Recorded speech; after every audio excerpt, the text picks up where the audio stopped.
The channel. আশা করছি তোমরা ভীষণ ভালো আছো, আমরাও কিন্তু বেশ ভালোই আছি। দিনটা আজকে সানডে, সকাল সকাল ঘুম থেকে উঠে আগে চলে এসেছি ঠাকুর ঘরে। যেরকমটা আগের ব্লগও শেয়ার করেছিলাম, শ্বশুর শাশুড়ি কেউ বাড়িতে নেই, তাই জন্য এখন ঠাকুরের দায়িত্বটাও আমার। প্রথম আমি দিতাম বিয়ের পর, কিন্তু তারপর যখন প্রেগনেন্ট হলাম তখন থেকে আমি ঠাকুর ঘরে আসা বন্ধ করে দিয়েছিলাম। মানে ওই 5 মাসের পর থেকে ঠাকুর ছুতে নেই বলে, তার তখন থেকে কিন্তু শ্বশুরই পুজোটা দেয়, তাই জন্য আমি এখন আর আসি না। তারপরে তো মেয়ে হয়ে যাওয়ার পরে আসার আর সময়ও পাই না। কালকে যখন রাত্রিবেলা পুজো দিতে বসেছিলাম, মানে গোপালকে যখন খাবার দিতে বসেছিলাম, গোপালকে খাবার দেবো কি, গোপালের থালায় যে কটা কিশমিশ দিয়েছিলাম মাম্মা আগেই সেগুলো তুলে টপ করে মুখে পুড়ে নিয়েছে। এই জন্য মাম্মা ঘুমানোর মধ্যেই আমি চেষ্টা করছি তাড়াতাড়ি করে ঠাকুর ঘরের কাজটা অ্যাটলিস্ট কমপ্লিট করে দেওয়ার। ভালো করে ঠাকুর ঘরটা আগে মুছে নিয়েছি, তারপর ঠাকুরকে খাবার দাবার দেবো। স্নানটা একটু পরেই করাবো, এত সকাল সকাল স্নান করাবো না। আচ্ছা সকাল তো বলছি, বলি কটা বাজে, তবে ওই বাজে 8টা মতো। তো চলো, ঠাকুরকে সেবা দেওয়া হয়ে গেছে, এবার বাকি কাজগুলো করে নিই। সর্বপ্রথম এসেই আগে মেশিনে জামা কাপড়গুলো দিয়ে নিচ্ছি, কারণ যত তাড়াতাড়ি মেশিনে জামা কাপড়গুলো কাঁচা হয়ে যাবে তত তাড়াতাড়ি কিন্তু আমি ওগুলোকে মেলে দিয়ে আসতে পারবো। আর মাম্মাম একবার উঠে গেলে ছাদে যাওয়া তো ভীষণ দুষ্কর ব্যাপার। দেখেছো, মা যেখানে যাই থাকুক না কেন তার মধ্যে মাম্মামের একটা করে খেলনা তো থাকবেই। মেশিন আমার একদম পুরো প্রসেসিংয়ে বসিয়ে দিয়েছি, এবার চলে এসেছি রান্নাবান্নার প্রিপারেশন করতে। পবিত্র কালকে রাত্রিবেলাই বললো যে ওই নার্গিসি কোপ্তা খাবে আর একটুখানি নতুনত্ব কিছু করে দিতে বললো। তো আমি ভাবছি সোয়াবিন দিয়ে একটা রেসিপি বানিয়ে দেবো। তো নার্গিসি কোপ্তাটা আমি অলরেডি বসিয়ে দিয়েছি, এখানে ডিমগুলো সেদ্ধ হচ্ছে। আর কড়াইয়ের মধ্যে পেঁয়াজ কুচি আর পেঁয়াজ আদা রসুন বাটা দিয়ে ভালো করে কষিয়ে নিচ্ছি। আর এখানে একটা মশলা তৈরি করে নিচ্ছি, ভাজা ধনে, ভাজা জিরে গুঁড়ো, কাশ্মীরি লঙ্কার গুঁড়ো, নর্মাল লঙ্কার গুঁড়ো, হলুদ, লবণ দিয়ে পেঁয়াজটাকে ভালো করে কষিয়ে নিয়ে তার মধ্যে একটা টমেটো পেস্ট ভালো করে দিয়ে নিয়েছি। ভালো করে কষিয়ে ওই যে বাটিতে মশলাটা তৈরি করলাম না, ওটাও দিয়ে দিয়েছি। এবার এইগুলো সমস্ত কিছু ভালো মতো কষতে দিয়েছি, আর উপর থেকে না দইটা দিয়ে দিয়েছি, কিন্তু সেটা আমি ভিডিও তুলতে একদমই ভুলে গেছিলাম, মাথাতেই ছিল না। তাই জন্য তোমাদের সাথে 2 ফোঁটা দই দেখিয়ে দেখালাম যে সত্যি আমি এর মধ্যে দইটা দিয়েছি। এবার এর মধ্যে জল দিয়ে দিচ্ছি, এটা এবার একটুখানি গ্রেভি হোক, ততক্ষণে আমি অন্য প্রিপারেশন করি। তো নার্গিসি কোপ্তা বানানোর জন্য ফার্স্টে কিছুটা চিকেন আমি ম্যারিনেট করে নিয়েছি, তারপরে তার মধ্যে পেঁয়াজ আদা রসুন ধনে পাতা লঙ্কা, তারপর ওই ভাজা ধনে আর ভাজা জিরে গুঁড়ো কিছুটা দিয়ে মিক্সিতে দিয়ে ভালো করে পেস্ট করে নিয়েছি। পেস্টের মধ্যে আমি একটুখানি ক্রামস দিয়ে রেখে দিয়েছি, আর এখানে আমার ডিমটাও বয়েল হচ্ছে। এর মধ্যে দেখলাম মাম্মামও উঠে পড়েছে। ব্যাস, এবার সমস্ত কাজকাম সেরে আগে মাম্মামকে খাইয়ে দাইয়ে নিয়েছি, তারপর আমি আবার রান্নার কাজে চলে এসেছি। ওই বয়েলড এগগুলোর গায়ে ওই চিকেনের পেস্টটাকে ভালো করে মাখিয়ে নিচ্ছি। এটা না আরেকটু শক্ত হতো, বাট এই চিকেনের পেস্টটা আমার এতটাই বেশি লেই হয়ে গেছে, আমার ভীষণ অসুবিধা হচ্ছে। বাট কিছু করার নেই, এইভাবে আমাকে ভাজতে হবে, কারণ এখন যদি পবিত্রকে বলি এটা নষ্ট হয়ে গেছে তাহলে তো আমি ঝাড় খাবো। কিন্তু এটা এতটাও বেশি খারাপ হয়নি, তাই জন্য এটা তেলের পর দেওয়ার পরে দেখলাম বেশ ভালো মতো ভাজা হয়ে গেছে। অনেকটা চিকেন এক্সট্রা ছিল, সেটা দিয়ে আমি এবার চিকেন বলও বানিয়ে নিয়েছি। তো সেই কোপ্তাগুলোকে এবার আমি ঝোলের মধ্যে দিয়ে ভালো করে কষিয়ে নিয়েছি, আর নামানোর আগে ওপর থেকে একটু ধনেপাতা দিয়ে নিচ্ছি। দেখো দেখতে কিন্তু বেশ সুন্দর হয়েছে না? আমি একটু টেস্ট করে দেখলাম, জানো তো খেতেও বেশ ভালো হয়েছে। এটা আমি ফার্স্ট টাইম খেয়েছিলাম হচ্ছে সুপ্রিয়া দিদের বাড়িতে, অউত থেকে আনিয়ে খাইয়েছিল, আমার ভীষণ ভালো লেগেছিল। যদিও বা ওটা বাইরে মাটনের কোটিং ছিল, আমি আজকে চিকেনের কোটিং দিয়েই করলাম। তো পবিত্র খেয়ে বলবে কেমন হয়েছে। এবার আমি করতে চলেছি রান্না নিয়ে একটা এক্সপেরিমেন্ট। সোয়াবিন দিয়ে কিছু একটা বানাবো ভেবেই নিয়েছি। তো ফার্স্টে সোয়াবিনটাকে নুন দিয়ে সেদ্ধ করে নিয়েছি, তারপর এটার মধ্যে দই নুন হলুদ বিরিয়ানি মশলা দিয়ে আধ ঘন্টার জন্য ম্যারিনেট করে রেখে দিয়েছি। এবার বিরিয়ানির চালটাকে সেদ্ধ করে নিচ্ছি, ওই গোটা গরম মশলা তেজপাতা আর তেল দিয়ে সেই জলের মধ্যে।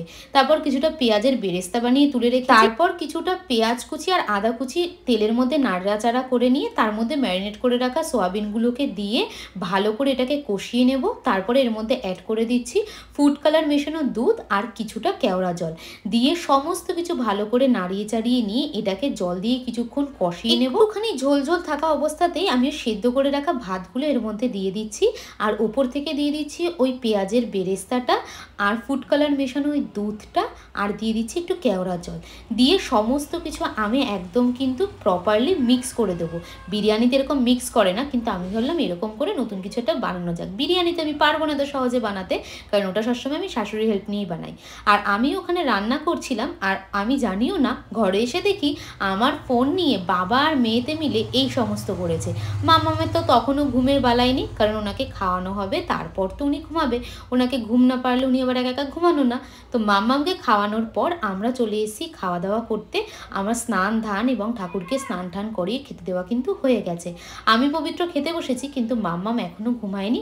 ও আমার কাছে বসে একটু জেদ করছে যে আমার কোলে উঠে ও এখন কিছু একটু খাবে, কিন্তু এই সমস্ত তো ওকে দেওয়া যাবে না। মাম্মামকে ঘুম পাড়িয়ে রেখে আমরা দুজনে মিলেই ছাদে এসেছি। তড়িঘড়ি করে আমি সমস্ত জামা কাপড়গুলো ছাদ থেকে নিচে নিয়ে গেছি, কিন্তু পবিত্র সমস্ত জুতোগুলো আজকেই ও কেচে ছাদে দিয়েছে শুকোতে।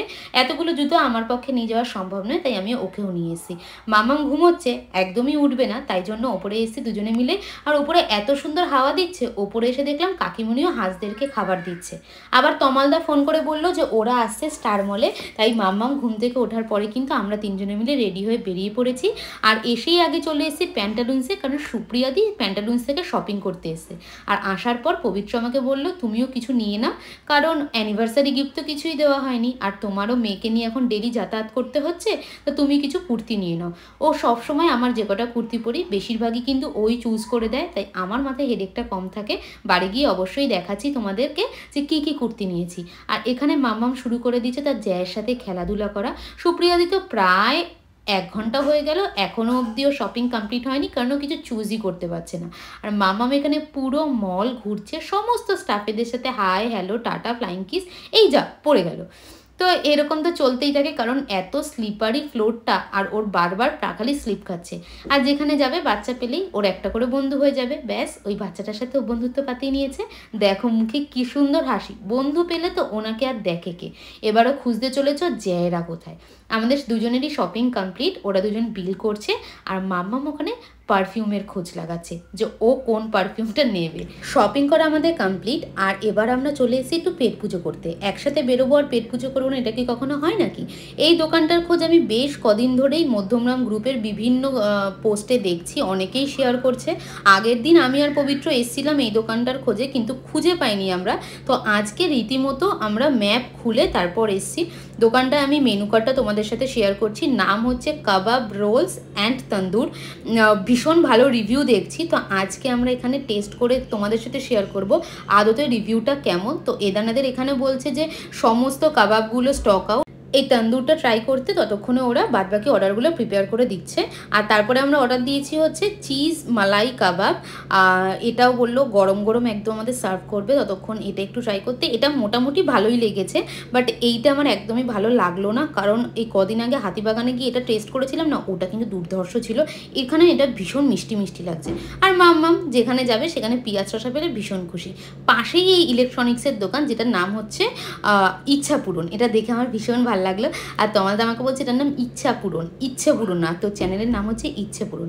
তো খাওয়া দাওয়া শেষ, প্লেট একদম সাফ সুতরা করে বেরিয়ে পড়েছি এবার বাড়ির উদ্দেশ্যে।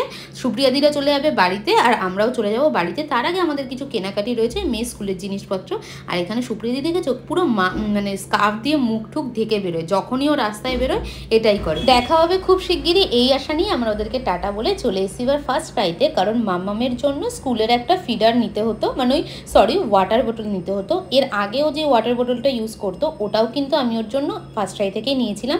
এটা ভীষণ ভালো হয় এই কোয়ালিটিগুলো। তো বাড়ি চলে এসেছি আমরা, বাজে ওই 9টা 9:30, এখনও বাজেনি, 9টা 10-15 মতো বাজে। এই ফিডারটা ওয়াটার বোতলটা নিয়েছি। আর আগামীকাল যেহেতু মামের স্কুল আছে, তাই আমি আগে এসে ওকে ফ্রেশ করি, ওর স্কুলের ব্যাগটা রেডি করে নিচ্ছি। এই জামাটা আর এই প্যান্টটা দিয়েছে হচ্ছে তমাল দ্বারা, আমার মাম্মামকে দিয়েছে প্যান্টালুন্স থেকে কিনে। আর পাশে যে দুটো কুর্তি দেখতে পাচ্ছ, এই দুটো কুর্তি কিন্তু আমি নিয়েছি। দুটো কুর্তি পবিত্র ভীষণ পছন্দের ছিল। তো যাই হোক, আজকে শপিং খাওয়া দাওয়া সব কিছু মিলিয়ে দিনটা ভীষণ ভালো কেটেছে। আর আজকের ব্লগটা এখানেই শেষ করছি। যদি তোমাদের কিছু ভালো লেগে থাকে তাহলে please do like, comment, share and subscribe. Till then tata, সবাই ভালো থেকো, দেখা হবে খুব শীঘ্রই।